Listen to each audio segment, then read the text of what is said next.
In some communities, teen violence is already a pressing issue, but with a lot of schools getting out for the summer this week, one community is trying something new to make sure kids are home by curfew. Maury Glover joins us now with a pilot program hoping to make a difference on St. Paul's East Side. Maury. Yeah, well, a recent survey by St. Paul Police found that 70% of people who live on the city's east side don't feel safe after dark. So St. Paul is one of only 3 cities around the country to try a new tactic to cut down on teenage crime.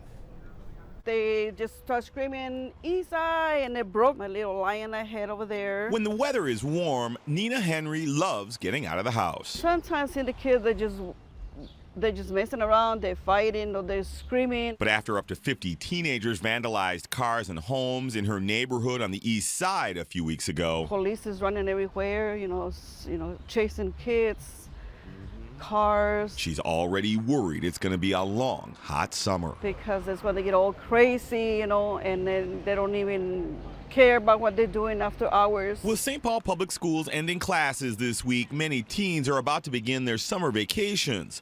But the city wants to make sure they stay out of trouble by getting kids 15 and under off the streets by 10 o'clock, while 16 and 17-year-olds have until midnight to get home. I'm really concerned when I see a 10-year-old out at 1 o'clock. I mean, something's definitely going on with that young person and that family. So police and prosecutors are teaming up for a pilot program called We All Care to get teens and their families to make better choices. If a teenager is brought to the curfew center, their family gets a visit from St. Paul Youth Services the next day. The family is then encouraged to take part in a pre-court diversion program, where the teen is offered community service in exchange for getting the violation wiped from their criminal record. We want to use curfew at this point just to identify what the barriers are to keep that young person from being successful.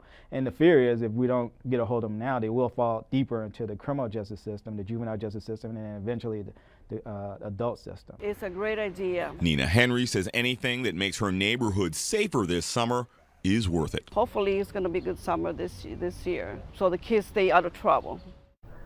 Now, since the Ramsey County Curfew Center opened last month, 34 teenagers have been brought in.